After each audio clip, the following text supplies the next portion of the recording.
special edition of the KJ Masterclass Live, the show which ensures that you profit from your time spent here with experts, either through the industry insights, information, or simply learning from them. And today we have Jessica Tietjen, exceptional workforce performance consultant, author, coach, executive leader, also a lawyer, and she is the founder of Evolving to Exceptional. Welcome to the show, Jessica. Thank you. I'm excited to be here. You are welcome.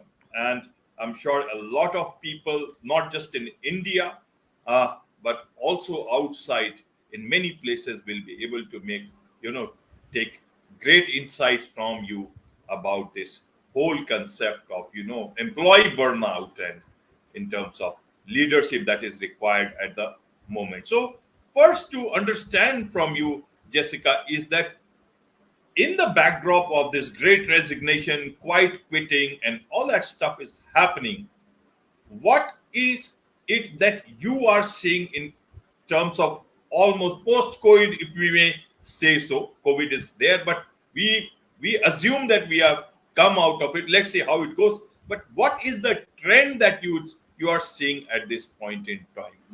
When there is more realization, still the employee burnout is happening. Is it there is more? Has toxicity in workplaces gone up? Has it come down now that people are mostly back to their offices? How do you see the present trends at the moment? Yeah, so I think what we're still experiencing is the aftermath of the boil over, if you will, of what occurred with COVID. So if we were already operating at overwhelm, high levels of stress, which most people were even pre-pandemic, we were just kind of keeping it under control, just kind of managing it. And the pandemic really kind of pushed us over the edge. It pushed us to have to find new strategies for how to cope, how to interact, how to work. And so I think what we're experiencing now with COVID, or at least the major consequences of COVID being beyond those, is that people are still being impacted by that boil over. So they experience those high levels of stress. So I myself went through burnout, but it didn't happen during 2020. It happened in 2021. So it happened coming out of, the more serious phases of the pandemic. And I think it was the result of that excess expectation and that excess workload that happened as a result of the pandemic, but it's just still kind of playing out for people. Right. Thank you for that, giving us that perspective, and it is not very nice to learn that how you had to face this problem in 2021. But then I'm sure your learning has given you more perspective, and now you are talking more about it and talking about how employee burnout can be a big problem for the general audience's understanding. Jessica, is that how do we understand employee burnout as? Is it that they are working more? Is it that they are getting stressed out? Because normally we understand that you have to work certain hours, and especially in the Western world, maybe if it is in India, you understand we generally work, and our culture is that sometimes we tend to not say no when we are even working from home. But in the Western world, when everybody is so aware about their rights, in many countries, there is much more greater awareness. Even in movies, you say my shift, you see those instances, my shift is over, so I'm going, so the next somebody else has to take care. In that aspect, how is this burnout happening? What are the causes of this burnout? Please help us understand what this thing is happening in that part of the world. So I think I like to think of it as there's three things that cause burnout, and they are the same. And I use there's three elements to start a fire, right? So to have a fire, it takes oxygen, fuel, and some type of spark or some type of heat source. So the oxygen in this analogy is the environments that we're in, the cultures, whether they are those excessive workloads, whether they are offering lots of recognition, support, appreciation. It's that environment. So the oxygen is our environment. The fuel is our own limiting beliefs, our own fears. So our need for perfection, our need to achieve, to demonstrate our worth or our value, our all of those types of limiting beliefs and fears, fear of not having a job, of losing my job. Those are the things that cause us to push beyond the limits, beyond the natural places where we might say I need to take a break. And then the fire or the heat source is all the really big crisis challenges that we have in our lives. You know, somebody gets sick, somebody passes away, or dies, somebody, you've got a tragedy, an environmental event, or you've got a global pandemic. Those are the things that kind of push us over the edge. And what happens is that we can't actually change those those sparks or those heat sources. Like, those are going to happen. We're going to have those challenges in our lives. We can't eliminate them. So we really have to look at is the environments that we're in and our own limiting beliefs, the experiences that we have, or the beliefs that we have, and the internal reactions that we have that are causing those reactions. And actually, even in my own experience, I didn't recognize that I was going through burnout until almost a year after I'd actually gone through burnout. And I think one of the reasons we don't recognize it is because it's slow. It's not a big explosion. It's not like all of a sudden I crash and I can't get out of bed. It happens just a little bit at a time. We just a little bit, a little piece of us starts to fade away. And burnout is really disengaging. So when we're stressed, we're actually in a hyper aroused state. We're ready to fight or flight. We're ready to push through.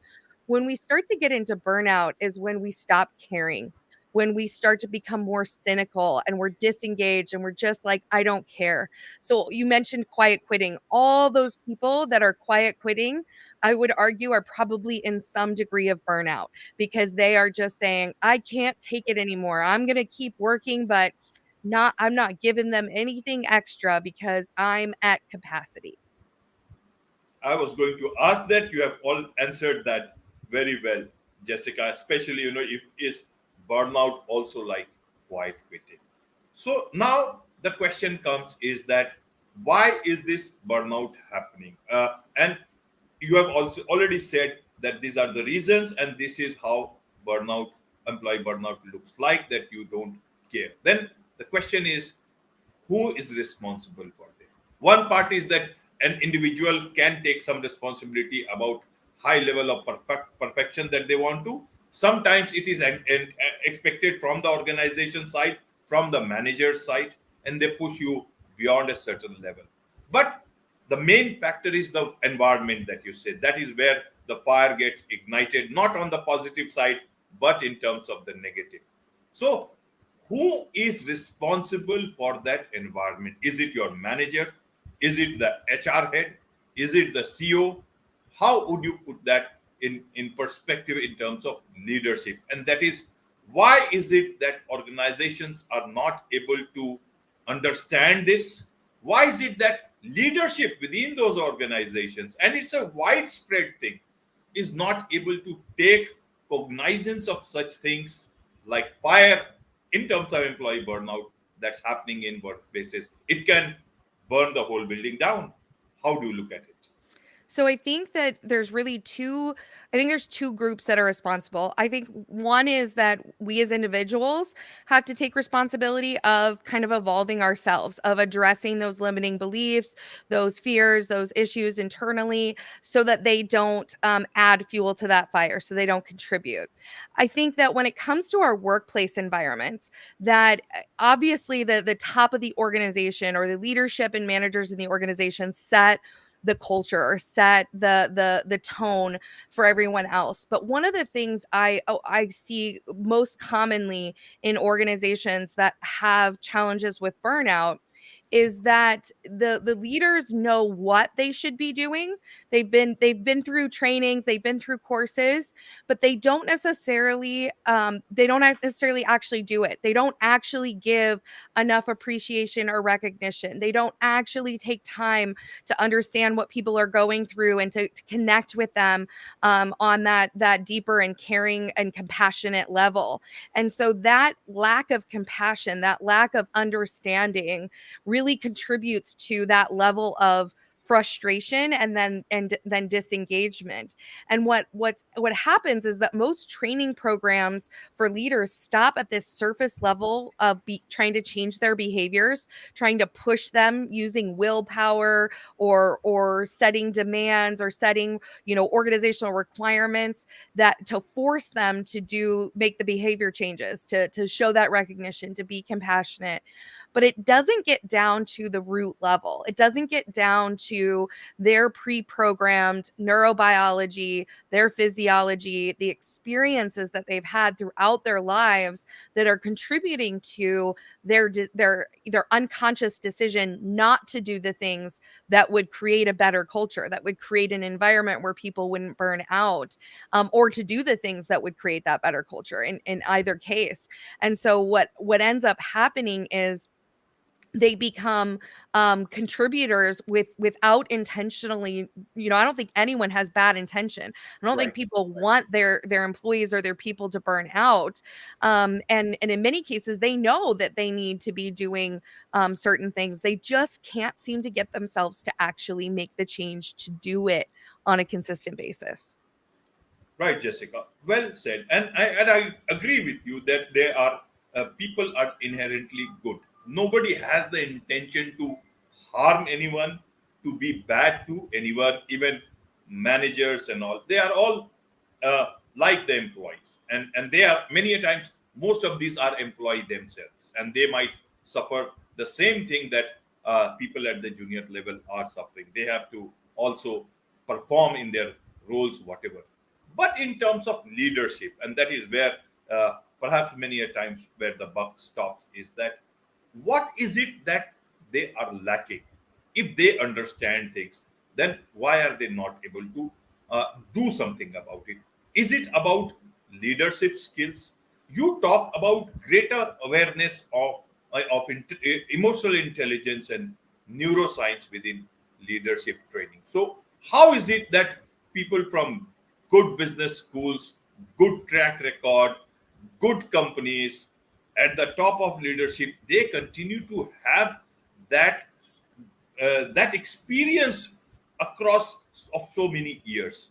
How is it that they lose out on these things? And isn't it that at any place when they are trying to grow within their organizations, they are able to trace this, that okay, this guy is very good, but there is some problem in terms of uh, emotional intelligence. They don't have it because leadership requires beyond the expertise that you carry for a particular role. They have these big job descriptions, Jessica.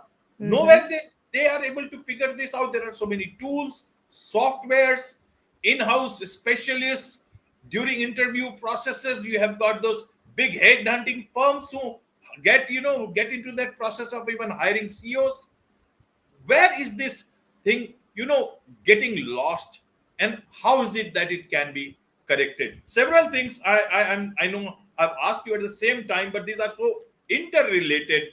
Yeah. And because you also have the solutions, you have created the award-winning corporate talent management program, that improve makes that aims at creating wonderful workplaces. So help us understand the problem, then we'll come to the solution.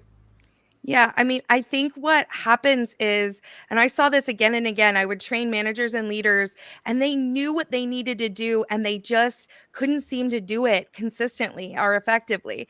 And what I found is that our life experiences, all the experiences that we've had up to now in our lives, are contributing to those neural pathways, to the way that we operate, the way that we respond, the way that we execute and just exist or perform throughout our lives. And what happens is our culture, our backdrops, our experiences lacked in many cases that deeper level of emotional intelligence. So even though we know what emotional intelligence is, all true knowing is really in the doing. And so if we haven't been doing it, if we haven't been actively engaging with people in that way and understanding their emotions and addressing those emotions and experiencing those emotions, and actually more importantly, if we haven't been doing that for ourselves, if we haven't been willing to acknowledge when we're experiencing anger or sadness or frustration or exhaustion, if we as leaders can't do that for ourselves, then we're not going to be effective at doing it with our employees. And so it really takes a process that allows you to tap into those neural pathways and change them, and reroute them in a way that is best for you. And the other reason I think that this happens, so there's another reason I think that this comes up a lot, is there's all these strategies you mentioned, all these training courses and specialists, and everybody's got 6 steps to this, 10 steps to that.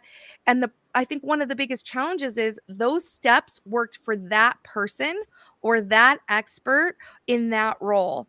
And when we don't customize our performance practices, what we're doing, so as a manager, if I don't figure out what actions I can take based on me, based on what works for me, based on my personality and my strengths, that I'm not going to do it. Then I'm not going to be able to do it consistently. But if I can identify what's my path to it, how do I accomplish this in a way that works best for me, then I can create lasting change. Then I can start to look at how do I transform those neural pathways in a way that it becomes like riding a bike or driving a car. Once you've learned how to do it, you don't have to think about it consciously anymore because it's just become something you're able to do. But if we haven't learned it, if we haven't really, done it consistently enough to ingrain it into our practices, then we're not going to be very effective or successful at doing it. Right, right, Jessica. One thing I wanted to understand is that leadership, whether they are mid-level leaders or higher level, uh, is it that their emotional intelligence, they lack this particular skill only in the office setup? Because most of them are they have families, they are married, either men or women, and they have very happy lives, several of them. So how is it? Is it that only this emotional intelligence or EQ or whatever we may want to call it is missing when you step into the office? Because and it is it again reignites when you are back at home. How does it work? Is it deliberate? They create this as the defense mechanism, or it may be wrong. And that is where the problem lies. Is it that they don't want to see the right things which they need to correct? They don't want to. They don't want to take that responsibility, and that is where this particular thing is happening. How do you look at this part? Yeah, I think most people, when I ask them to name emotions, they can't come up with more than a handful. I jokingly say, when I first asked my husband, he's an engineer, he could come up with sad, mad, and happy, and that was it. He couldn't name all the other emotions. And so I think that's part of it. It's just identification and awareness of them. And I think that there's also a contributing factor to your point of, in our workplaces, there's a history of saying, leave your emotions at home. Don't bring that stuff here. I don't care how you feel. Just get your job done. I don't care what's going on with you. This is what I expect you to do. And I think what research is showing in huge numbers and huge results is that when we don't deal with emotions effectively in the workplace, then we're going to see the consequence and impact of that. And it's going to be negative. It's going to create drain. It's going to create negative consequences on our profitability, our productivity, and our employee engagement within the business. And so I think it's been a historic practice to say, we don't deal with that here. We don't talk about that. It doesn't matter. And I think it's a paradigm shift for a lot of people to say, oh no, we actually really need to. We need to understand what our reactions are and why we're having those reactions. And it's as important for a manager or leader to understand, again, the reaction that they're having to their employee as it is to them understanding their employee. Because if they don't understand why they're getting frustrated with their employees, or they don't understand why they as a leader don't want to recognize them or don't want to give them appreciation or care about them, then they're missing out on a piece of what's actually happening with them, what that programming is that's happened for them throughout their life and throughout their experiences. Right, right, Jessica. So let's come to the solution, because we can keep talking about the problem and it will not lead anywhere. So you have created the solution, the award-winning corporate talent management program that evolved employees to peak performance and create exceptional workplaces. You know, how does this happen? And help us understand about peak performance, because I thought wanting to achieve that sense of perfection and that level of peak performance is what leads to stress, and that leads to the problem. So how is your peak performance effort different than that performance expectations from the organizations? And tell us about this award-winning corporate talent management program that can actually create happy workplaces that everybody wants to, desires to, but is not working fully towards that. How can we do that? Because this is where the solution is. Yeah, so I think one is that there's kind of three elements that are really key. Again, the first is that we have to understand our neurobiology. We have to understand the neuroscience behind our energy levels and how to manage them effectively. So I like to talk about this in terms of horizontal versus vertical development. A lot of times we spend a lot of time in organizations doing horizontal development, which is more skills, competencies, capabilities. That's horizontal development. And so it's kind of like if you had a cup, horizontal development is filling up the cup. Vertical development is expanding, is getting an even bigger cup, is helping people to have more capacity. So when we think of peak performance, or when I think of peak performance, it's when people are operating at the highest level of their capabilities in a way that brings them the best experiences and results in their life. And so peak performance is when you're enjoying what you're doing. You're doing it with ease and excellence. You're engaged in that work and you feel good about it. It's not about pushing yourself until you burn out. It's about finding that sweet spot of balance within your energy. And we do that by doing vertical development, by getting an actual helping people to actually get greater capacity for what they can do. So that's the first thing. The second thing is what we've spent a bit of time talking about, which is the emotional intelligence, is feeling it, is getting to that root issue of our reactions, our responses, of why we aren't changing our behaviors, and then helping people to then change their behaviors at that level. And then the third one, which I think is actually the most important, is getting into our physiology, is getting into how do we transform ourselves in a way that allows us to evolve and expand to that higher level of performance, to what we can accomplish. And we do that by really tapping into the multiple intelligences that we have within our body. We actually have more than one. Everybody always thinks of our head brain, and there are a lot of neurons in our head brain, but we also have neurons in our heart and our gut. And when we combine all three, when we work together to truly embody the practices into our physiology, into what we do, that's how we can really create lasting change for our leaders. So I've taken programs that are guaranteed to create performance results. We've won awards, we've done all of those things, but what we do differently is really focused on this expansion, on this neuroscience, on understanding how our bodies operate, so that we can actually use our bodies and leverage our bodies and impact the performance that we can achieve in ways that, like we would with our computers, where we optimize our hard drives or we optimize our software programs. We have to actually do that for ourselves. Absolutely, absolutely. In terms of optimization of our hard drives, of our computers, obviously in fact, a person like me almost tries to do it every 2 3 days and tries to see if you can get as much performance out of computers. And we are talking of human beings here, so I'm sure lot of much must be done by the organizations regarding this whole issue of employee burnout and getting the best performance out of them, which works for everyone. Now, be that as it may, I'm sure a lot of people who are serious about doing something about this issue will certainly want to know more about it. Employees would want to understand more about it. You have written book. You are the best-selling author of The Exceptional Life Revolution and Fiercely Cherished Beings.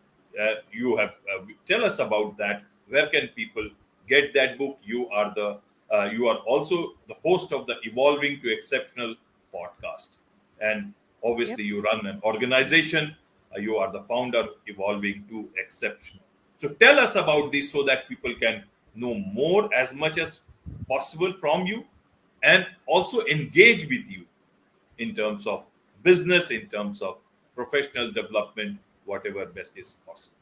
Yeah, absolutely. So, yeah, I've written two, two more, I would say, adult books, one children's book. I spent the last year after my burnout experience, or the last couple of years after my burnout experience, really refinding myself and connecting to all of the things that we just talked about, so that I could really understand, become certified in understanding our neuroscience, in understanding multiple brain integration techniques, in understanding emotional intelligence, so that I could provide these services more effectively to organizations. So as a company, Evolving to Exceptional, we focus in kind of two areas.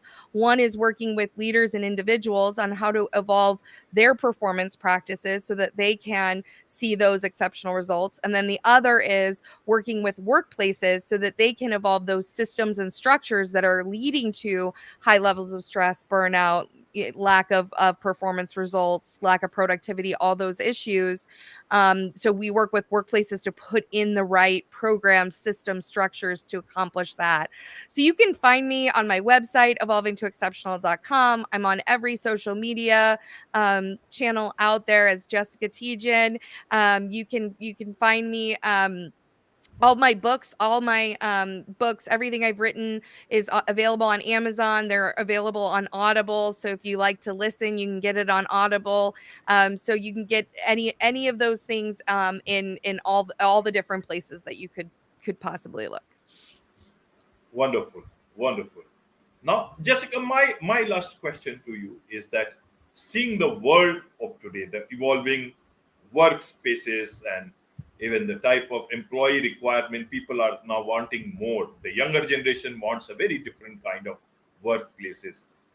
If I read correctly, the younger generation will be less involved in our workplaces. There was this World Economic Forum report, or if I remember it correctly, is that uh, only by next year or so, there will be just around less than 30% of the workforce will consist of the younger generation. More work will have to be carried by the slightly older population. So to make our workplaces much more interesting for the younger generation, and also for the generation of older generation who are looking towards respite through great resignation, they also don't do that and find that work life balance within the workforce. In these circumstances, where the future looks like to be something like this, what do you see about the future of leadership? Will they will can they survive without having emotional intelligence and about the understanding of neuroscience, having this sort of skill going forward? Absolutely not. I think that leaders of the future are going to need to understand how to leverage the performance of their people in ways that they've never had to before. We have reached, I think, close to our capacity of what we can do with technology, with AI, with everything that's out there. if it can be automated, it will be automated, which means what's left is people and decision making and the decisions of what goes into those systems and how those systems are run and how they're maintained. And so I think the workplace of the future requires a leader of the future who can tap into those abilities, those skills, that understanding, and really leverage that performance of people in a way that produces outcomes. And whether that is in a building, out of a building, remote, whatever the makeup of different generations is, I almost don't think it matters if you're focused on the individual and how to then optimize that individual's performance. And so, if we can help more leaders be able to do that effectively, we're going to see much better results in our businesses. Wonderful, wonderful. On this note, it's a wrap on this very special edition of the KJ Masterclass Live. Thank you so much indeed for joining us.